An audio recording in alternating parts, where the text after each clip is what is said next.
Quality is in part a very technical issue, and when we talk about quality, we normally talk about things like ANRs, frame rates, hardware utilization, and so on. And those terms are great for helping us to deconstruct and measure quality. But they don't necessarily help us to connect with users. And users are where everything starts from, so I want to start there too. Put your user hat on for a moment. Think back to the last time you were playing a game or using an app and it didn't work as you had expected. Maybe the game frame rate was erratic. Maybe the app crashed. Whatever it was, I'm sure you had no difficulty in recalling that experience. And I'm also pretty certain that most of you will remember the app or the game that caused this. In fact, some of you possibly don't use that anymore. You've uninstalled it as a result. So it's probably not a surprise to any of you when I tell you that low-quality apps are ultimately less successful apps. But let me be more specific, since I have the data to do so. Apps with the lowest stability get 26% more one-star reviews from users than those with the best stability. Users also engage 4% less with these apps. And if you're a game developer, the story's a lot worse. It's actually about twice as bad. Users leave you 58% more one-star reviews if you're unstable, and your engagement drops by about 8%. Now, looking at these percentages, you might think, well, the numbers 4 and 8 seem quite low compared to the 26 and the 58.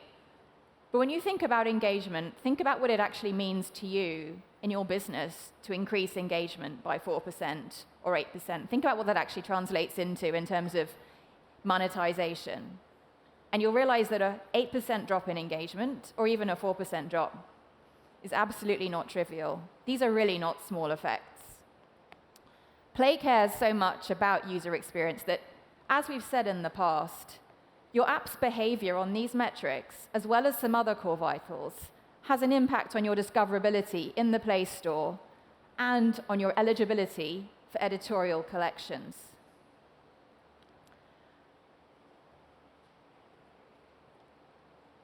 So that brings me to something that you all have in common that are here today, which most people do not. You're developers. You have the amazing power and privilege that comes with being able to create experiences for others on Android, whether on mobile or beyond. And if you're here today, then you care that those experiences are good ones. Now, my colleagues and I also care too. We see it as our shared responsibility with you, the Android developer community, to create the best possible experiences for users on Play. And we know that quality isn't an end in and of itself. I'm sure you've all got bigger business goals than that. But what this shows is that if you want to achieve your larger goals, you can't avoid thinking about quality. So we have tools that we've developed on the Play console to help you measure and manage app quality across your development lifecycle. There are two primary tools: the pre-launch report and Android Vitals. The pre-launch report allows you to test your app before you release to real users.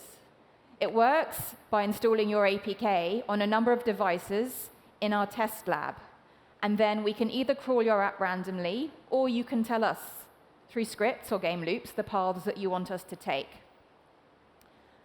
Vitals identifies issues for real users, primarily users that are in production, but also in your test tracks if you have enough users. These are tools that many of you are already using, and some of you have come to office hours to discuss, and they help you with quality not just when you first launch your title, but for every subsequent launch as well. And we know from the feedback we've had from developers that these tools are really, really helping you to manage your quality in service of those larger goals. We have a couple of case studies here from app and game developers, but we have many more. But we also know that quality is a job that's never done. And you've given us plenty of feedback about where we still have more work to do. There are three particular things that we hear from you. One, you want us to help you anticipate issues before they happen, before they actually reach your users. Two, you want us to help you prioritize the issues that you know about. Which ones should you tackle and in which order? And three, having made those decisions, you actually want us to help you fix them. You need us to help you more with the debugging. So today we're going to talk to you about some of the ways in which we're helping you in each of these areas and some new features that we're excited to talk about. To kick things off, we're going to talk about anticipating, and I'm going to introduce my colleague James to do so.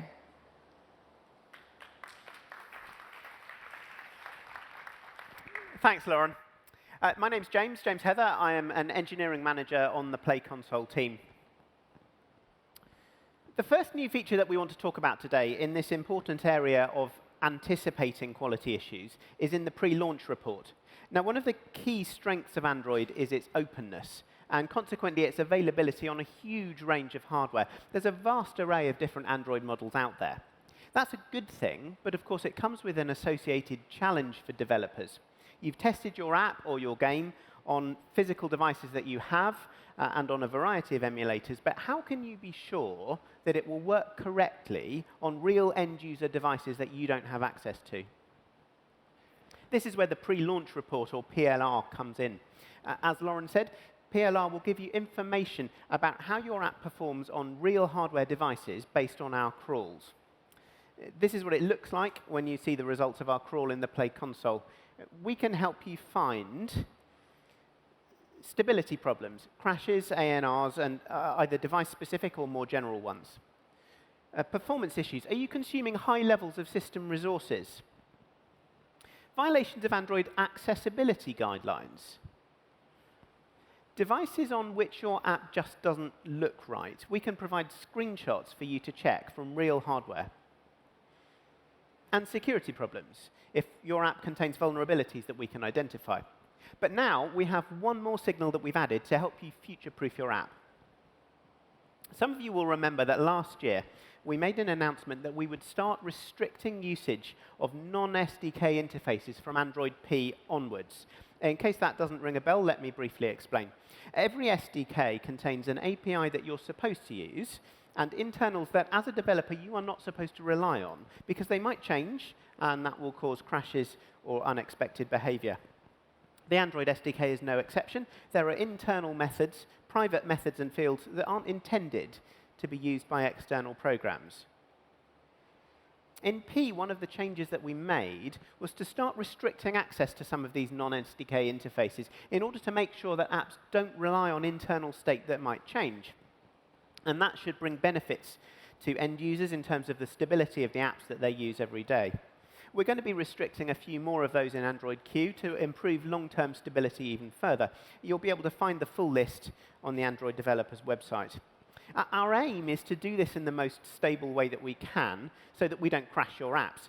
We've started by restricting interfaces that weren't in use at all, and we're adding public alternatives whenever we find use cases for these restricted APIs. The restrictions on devices running Q will mostly be based on the Android version you're targeting. So it doesn't mean that users will start seeing crashes when they update to Android Q. But it does mean that you'll want to be aware of these issues before you release an update that targets Q. This is important even if you're not explicitly using non-SDK interfaces in your code, because we've found that in some cases the calls are being made by third-party libraries where you might not even be aware that you're making those calls. The blacklist will apply to all apps on a Q device, regardless of what the target SDK is. The APIs on the blacklist are ones that we believe are not being used by any external developers anywhere with apps in the Play Store. And the restrictions are there to stop developers from starting to use them. So as of right now, you will be able to see Android compatibility issues in the pre-launch report. The first change to PLR is in the overview page, where we've added some new information. You can see the extra entry for Android compatibility in PLR, where you'll see that in this run we've identified 4 errors and 5 warnings. Further down the page, you can see more details and a link that brings you to the full list of issues we've found. You can also find the information on the tab at the top that used to be called crashes, but we're now calling it stability because really it contains a lot more than just crash reports. And you can see how we call out 2 types of issue. Errors, meaning use of APIs that are restricted and will cause your app to crash, and warnings, which indicate use of APIs that are unsupported and so could still misbehave and might be restricted in future versions of Android. And in order to make it as easy as possible for you to prioritize and fix the issues, we help in a number of ways. First off, we give the type of issue. Is it fully restricted, so it'll break in Android P onwards? Or unsupported, plan for restriction in Android Q? Or unsupported and might be restricted at some point in the future? Secondly, we list each specific API that we find in order of how often the API was called, so that it's likely that the most important one will be at the top. And finally, we give up to 20 of the stack traces where that API was invoked, so that you can locate it in your code base and find an alternative approach that doesn't involve using non-SDK interfaces. All of this functionality is live now, and by the end of May, you'll be able to test your apps on devices running Android Q in the pre-launch report. But there are a couple of things you might need to think about to get the most from this, and in fact, to get the most from the pre-launch report in general.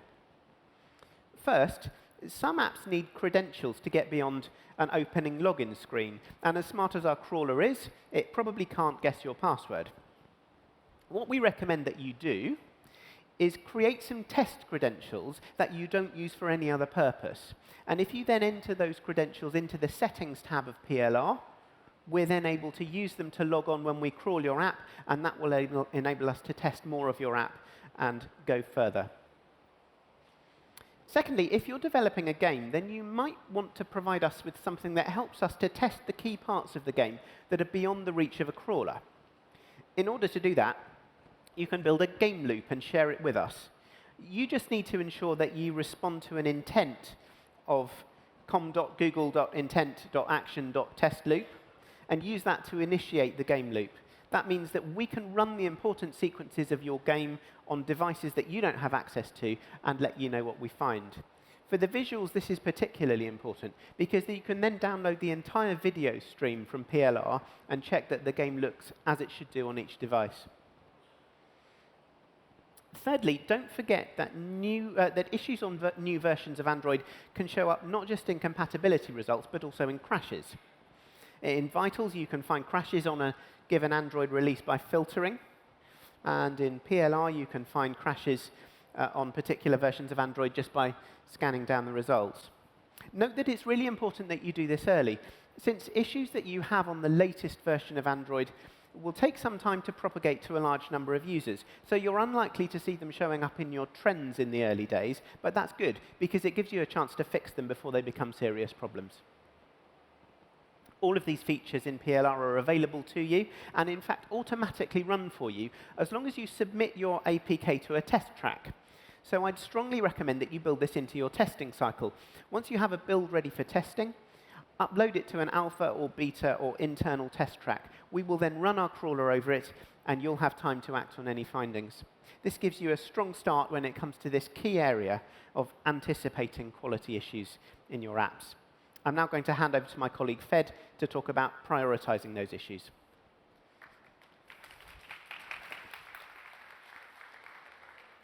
Thank you, James. Hi, my name is Federico Colla, and I'm an engineering manager on the Play Console team. As Lauren mentioned earlier, prioritizing which quality issues to address is an area that we know you still find challenging. And over time, we have developed a variety of tools in the Play Console to help you measure and manage your app quality across the development lifecycle, and to evaluate your app performance from one update to the next. Among these tools, Android Vitals is a powerful solution to manage the performance of your app or game in production. As a quick reminder, Android Vitals is an initiative by Google aimed at improving the stability and quality of Android devices. It is powered by the data of more than 100 million users who have opted in to share their data with Google and with you, our developer partners. Android Vitals cover 5 performance areas: stability, rendering, battery, and since the last I/O, startup time and permission.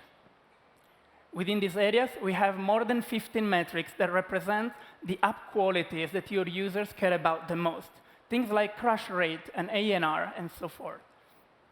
Moreover, each metric can be broken down by at least 3 dimensions, like APK version, OS version, and device model.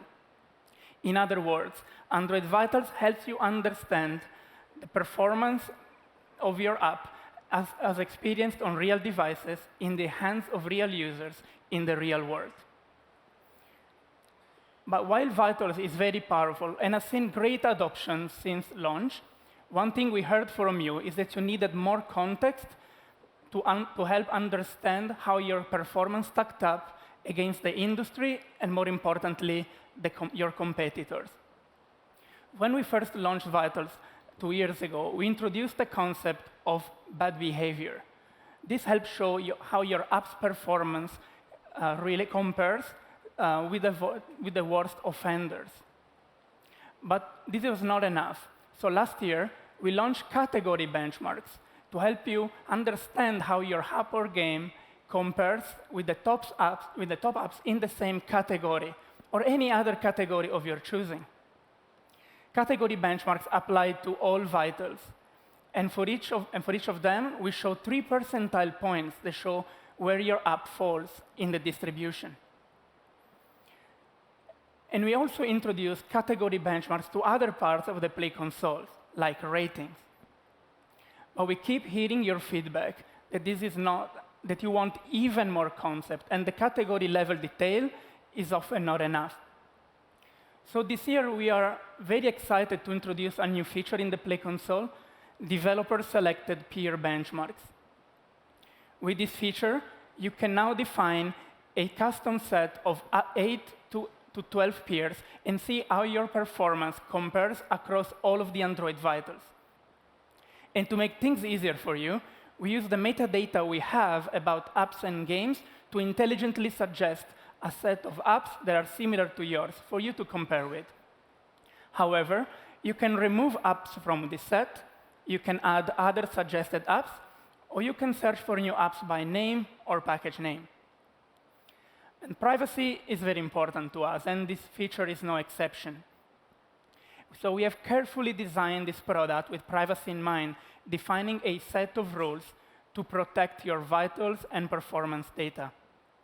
However, in the interest of giving you full control over your data, we provide an option for you to opt out of having your data available to peers.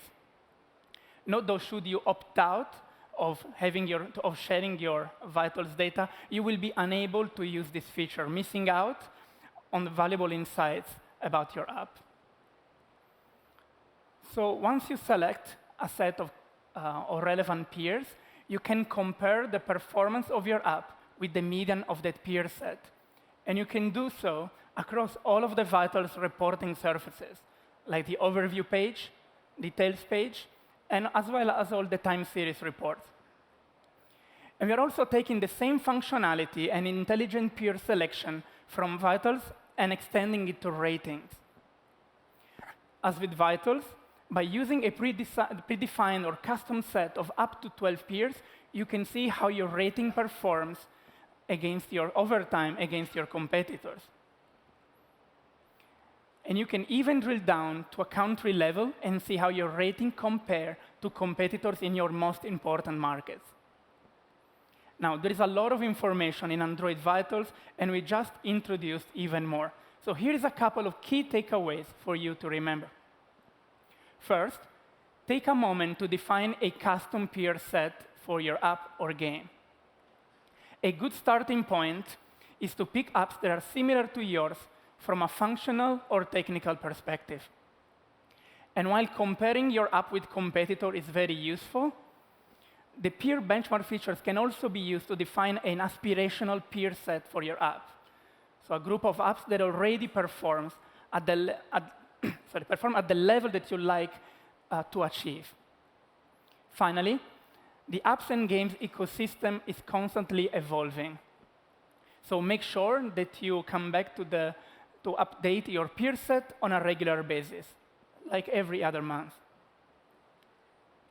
And the final thing worth calling out, that is particularly relevant to the many of you with limited bandwidth or who do not regularly engage with the vital section in the Play console, to ensure you're aware of the most important changes to your app's technical performance, make sure you sign up to the Vitals email alerts. This way, you will be made aware of any critical performance issues that need your immediate attention, so you can ensure a solid experience for all your users in production. We are announcing more benchmarks-related features across the entire Play console this year at I/O. And if you want to learn more about this, don't miss this talk that is scheduled for later this afternoon on the same stage. And now, please welcome my colleague Joel, who will tell you more about some exciting new features in Vitals and beyond. Thank you.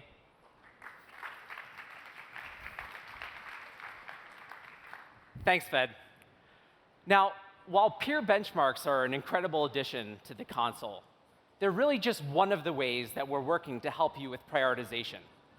Hi, my name is Joel Newman, and I'm a product specialist on the Play BD team. I'm here today to talk to you about another new way that we're working to help you with prioritization, this time specifically as it relates to app size. Now, some of you may be wondering, well, I didn't ask for help on app size. Why should I care? And fair enough. Well, to give it some context, we know that you as a developer are likely spending lots of time, effort, and money to acquire new users. You leverage paid and organic media to drive users to your store listing page.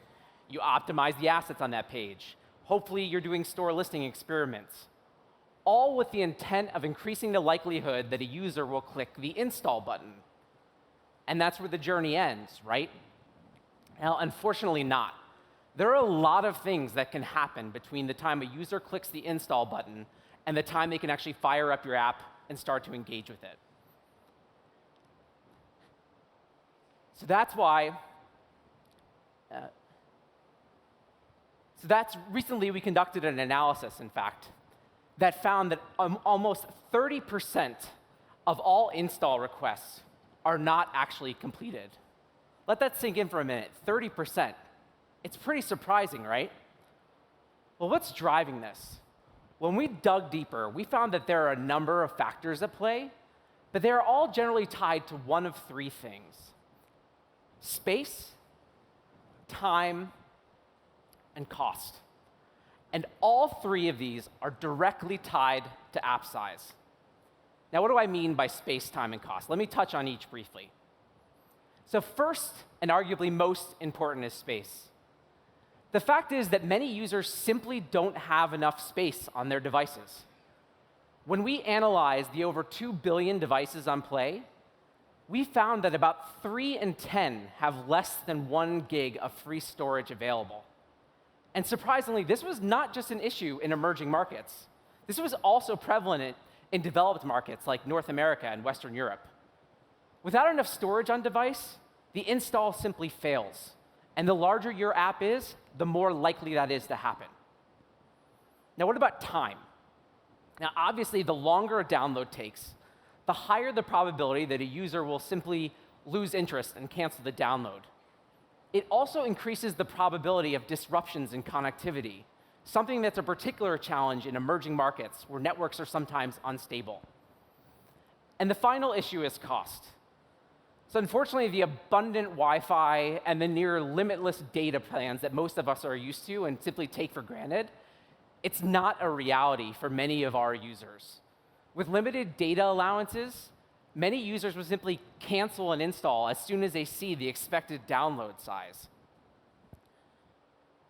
So given that app size impacts all of those factors, the total size of the download on device, the time to download, the cost to download, it's no surprise that app size has a significant impact on install success rates, and accordingly, total overall installs. But what may be a surprise is that we can actually quantify it. We did a recent analysis of all the installs in the Play Store, and we found that for every 3 megabyte reduction in download size, developers saw a 1% increase in total installs. And similar to what Lauren was saying before, you might look at 1% and be like, oh, that's no big deal. This is not really a meaningful change. Let me tell you, talk to anybody in your marketing department, anybody who focuses on user conversion. This is a meaningful change in total installs that you as a developer have incredible control over. So given the fact that app size can have such an incredible impact on install rate, the total number of installs, and accordingly all of the downstream business KPIs that your business cares about, this is a really important metric for you to pay attention to. And that's why I'm proud today to announce that we will be introducing app size as a full-fledged Android Vital.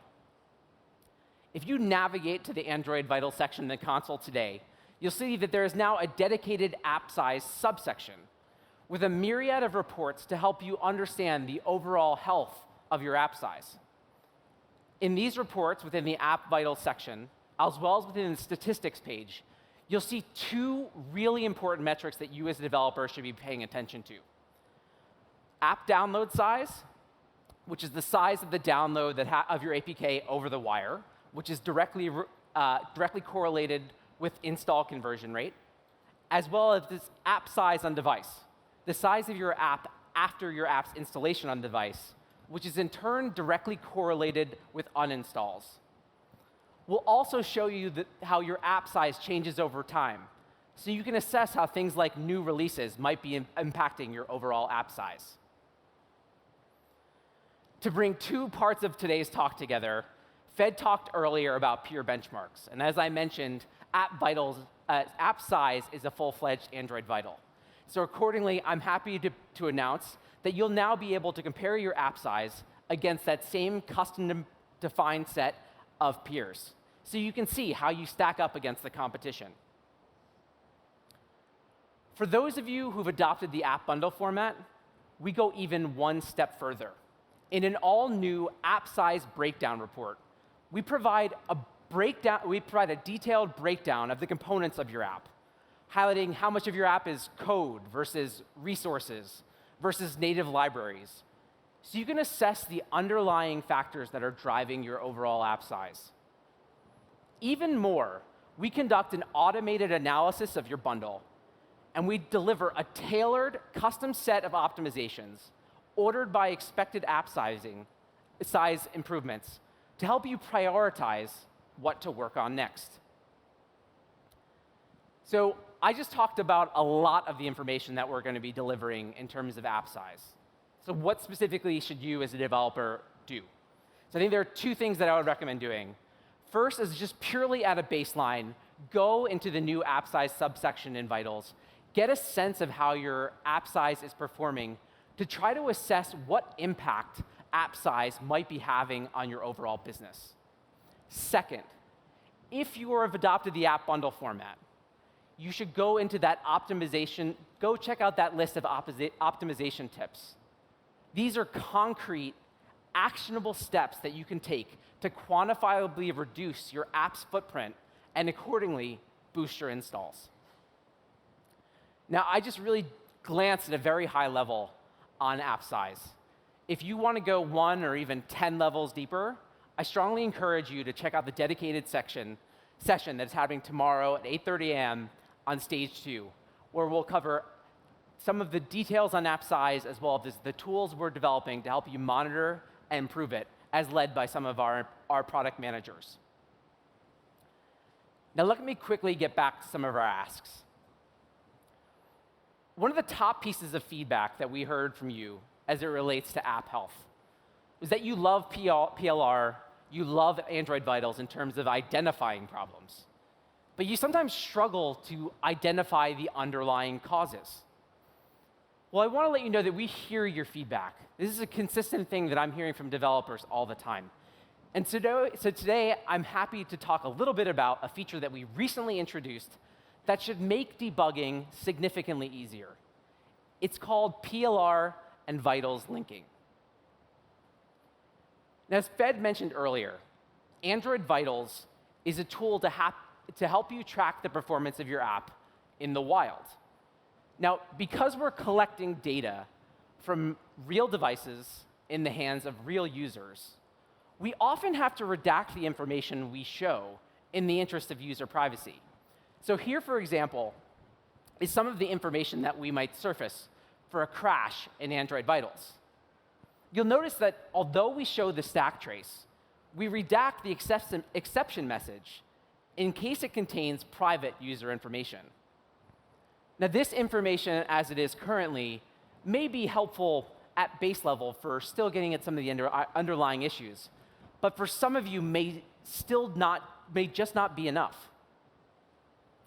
So now, in contrast to Vitals, pre-launch reports, on the other hand, works by running your app on devices situated in the Firebase Cloud Test Lab, automatically navigating through the app, capturing exceptions, and generating logs as it goes.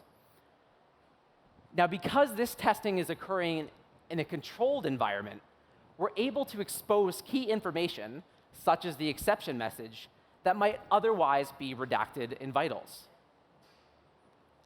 Additionally, beyond the exception messages, which can be very helpful in debugging, whenever an anomaly, such as a crash or an ANR, is detected in PLR, we automatically capture screenshots and videos. These can be super helpful resources to help reproduce the issue and hopefully to get at the underlying cause. Now, wouldn't it be great if you could go straight from a real-world crash identified by Vitals to that same crash in PLR with all of its associated data and resources? Well, now you can. With the recent launch of Vitals and PLR linking, whenever a real-world crash is detected in Android Vitals that we also see in a PLR test, you'll see a link between Vitals and the same issue in PLR with its associated data and resources, so you can debug more effectively. And it's worth noting that this is not just a one-way connection. We've linked pre-launch reports and Vitals in both directions. So now, if a crash occurs in pre-launch reports that is already happening in the real world, you'll be informed. And you'll be able to jump from PLR to Vitals to see the real-world impact of the crash. So how would you use this? So we think this can be really helpful for you in terms of prioritizing issues that I identified in PLR, because you'll be able to quickly assess which issues that PLR identifies are having real-world user impacts today. So Android Vitals and PLR linking is a really powerful tool, but it's really only as powerful as the amount of your app that we're able to crawl. So I want to quickly reiterate the message James said earlier, which if any part of your app, especially if it's at the beginning, is behind a login screen, please be sure to provide test credentials so PLR can more effectively test your app and run crawls. Similarly, Vitals and PLR linking is only actionable if we're able to intelligently parse your stack traces. So if you're using ProGuard or another tool to optimize or obfuscate your app, be sure to upload a mapping file for each version. This will enable us to show useful stack traces, reliably deduplicate crashes, as well as really unlock the potential of Vitals and PLR linking. So as you can see, by connecting PLR and Vitals, we're taking one more step forward towards helping you with debugging and making it easier. We hope you'll check out this feature along with all of our new app size reports as you continue along your app health journey. So before we wrap things up, I'd like to hand it back to Lauren, who's going to recap a little bit of what we talked about today. Thanks, Joel.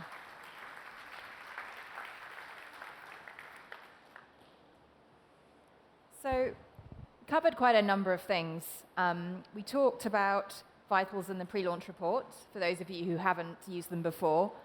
And we walked through 4 new features.